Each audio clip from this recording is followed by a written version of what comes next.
Do I like suffering? I like suffering in the way that is competitive. Yep. That brings out the absolute best in me and in everybody else. Mm-hmm. So like I want to see a man be defeated. Mm-hmm. I want to see a man get broken and say, fuck you. Mm-hmm. I love these men. Mm-hmm. These men I love, but there's very few of them. Mm-hmm. There's very few of them. And there's very few that are willing to go there more than once. A lot of people, even people who've gone through special ops, mm-hmm. it kicks the shit out of them to a point where in their mind, what got me bad in pararescue was when I was going through it, I said, I'm only gonna do this one time. Mm. And so many people in special ops, whether they believe it or not, in anything, fuck special ops in anything, that's hard. I'm only doing this one time. Mm-hmm. Once you say that, you fucked yourself. The truth, I gotta tell you, off camera, you and I were talking about something. Now we're gonna go to something cool. Okay. Well, we've been in something cool, but like I work with a lot of athletes when they get out of their career. They made this massive sacrifice all their life to get to the NFL. They make that thing happen. They're only willing to do it once. Right. And when that's over, their identity's set on that thing forever. And they just repeat the stories from that time over and over. That's right. And I watch them have such a difficult second half of their life. I try to help them with that. I've watched it with business people. And you and I were talking off camera. So I've started to uncover with me the last couple of years that I've been on social media and teaching these things. And if you gave me that mirror test the last couple of years, right, that accountability mirror, when I look in it, I'm starting to look at a dude who used to do some crazy shit that was cool in his life, really accomplish some things.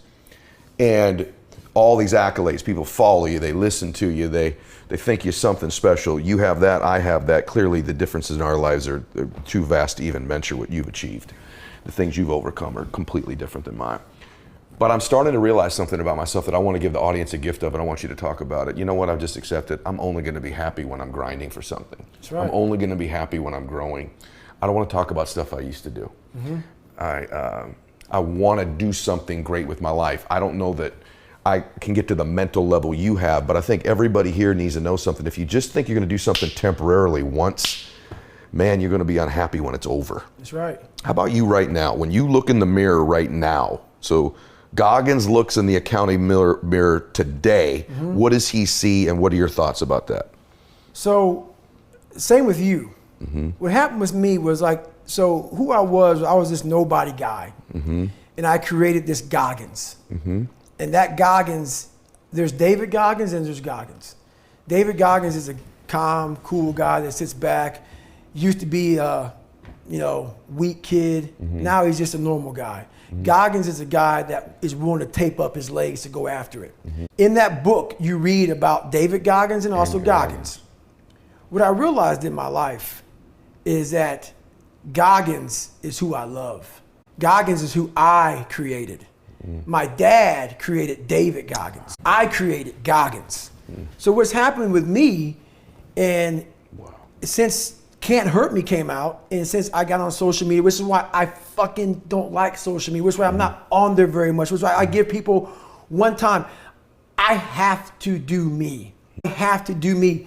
So people get it fucking twisted, man. I am who I am. Yeah. What's in that book is me. Yeah.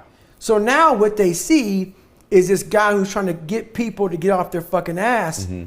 That just happened to happen, man. Mm-hmm. I didn't set out. When I set out to be a fucking SEAL and set out to go to Ranger School and all this other shit I did and break records, I didn't set out to fucking please motherfuckers. Right. I didn't set out to say, hey, pay me now. Mm-hmm. I got a great fucking story. Mm-hmm. Fuck that. Mm-hmm. And I realize now that my life has kind of gotten to a point where people know me, mm-hmm. I have followers and whatnot. The biggest depression of my life is you get caught up into helping so many people out, and it's great. And I love that, but you lose yourself in all of that shit. Truth. It literally, and people go, man, but my God, like you're changing. I get all that shit, man. Mm-hmm. But what the fuck is motivating you in that book? What's motivating you is the fucking stories I'm telling you about what I did in my life. Mm-hmm. Once I stop living that, I'm no more. Yes. I am not the fucker that you are now being motivated from. Mm-hmm. Mm-hmm. So right now in the mirror, I now got back to Goggins. I'm now back to running 100 miles a week. I'm now back to getting the fuck. Cause I saw and I talk to my girl about it all the time. You travel, you speak, you all this shit. It's all fucking great and dandy for most people. I'm Goggins. What makes me is the dungeon. And and people are, well, oh my God, like they're gonna hear this. My God, you don't have any peace in your life. Don't get it fucking twisted. Weak people who hear me get all fucking poopy pants about how I talk. So be it. What changed me was I had to be hard on myself. And I have to continue to grind myself into a fine dust. Period. That's where I feel good. I feel like I accomplished something.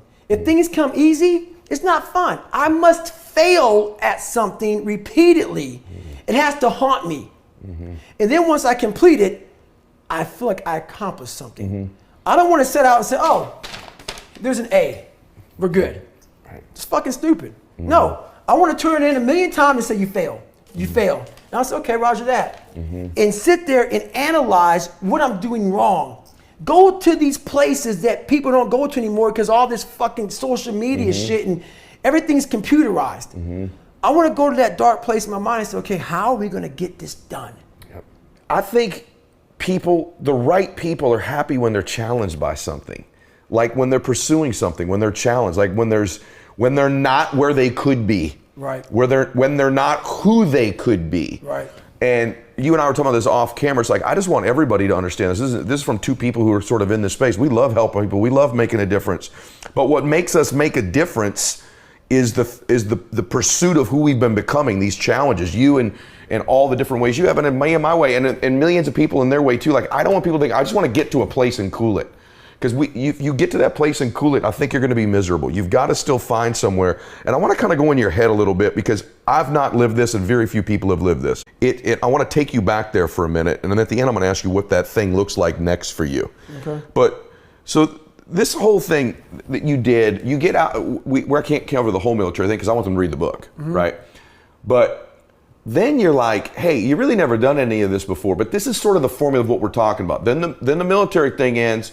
And then you're like, yeah, I'm gonna go like run, I'm gonna do the Badwater 135. My cardio was 20 minutes every Sunday on the elliptical trainer. Okay. That was it. That is it. So I'm looking at all these different races and one comes up, number one, the hardest race in the world, Badwater 135. 135-mile race through Death Valley. I'm like, that sounds fucking nuts. But it didn't describe that it was like a couple day race. I'm thinking, okay, that has to be like a fucking 7-day race. Because I don't know people who run like that. So I end up calling Chris Kosman up. Chris Kosman is the race director of Badwater. And he lives out here in California. He's like, hey, man. I'm like, hey, Chris. I call him up in the first conversation. I actually have all the emails in my book for me, him going back. He's a fucking stickler, man, to tell you that. So I call him up and say, hey, man, I'm going to do this race. He's like, have you ever run 100 miles before? I'm like, no. He goes, well, to get my race, you have to do a 100-mile race. And you got to do 100 miles in 24 hours or less. There was only 2 more races I could do before the deadline dropped. And so I'm like, he goes, you live in San Diego, right? I'm like, yeah. This was Wednesday. I call him up on a Wednesday morning. He goes, well, there's a race on Saturday. And it's called the San Diego One Day at Hospitality Point in San Diego, where you run around a 1-mile track for 24 hours and see how many miles you can get. So I'm like, fuck it, man. This guy's kind of calling me out. I'm gonna get this shit done. I'm a SEAL. I'm a badass. Been through Ranger school and shit. I got this. Hardest thing I did in my entire life, dude, was this one race. So I go. Harder than getting through? Hell yeah. Wow. I was not prepared at all. So I go. I sign up for the race. I show up. I'm this big bodybuilder looking guy. Yeah. Shirt off, black hat on, and I set out. So every mile, I'm gonna see this blue lawn chair.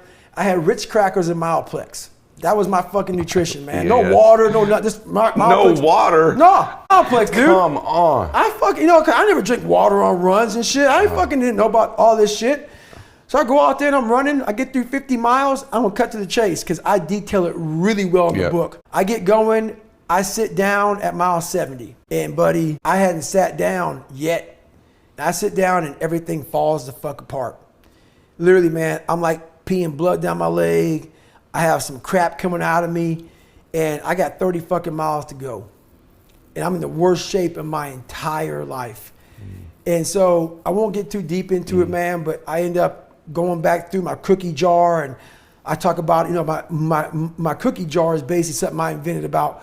We forget how badass we are when we're suffering, because our mind just stays right there in suffering. The cookie jar is a reminder. You know how your mom used to have the cookie jar, you don't know what kind of cookie you're gonna get, but it may be oatmeal raisin, maybe a chocolate chip meat, because you know she's dumps them in that motherfucker. You just grab one and go. Yeah. So my cookie jars, the things I've accomplished, failed at, didn't fail at, just kept on grinding through.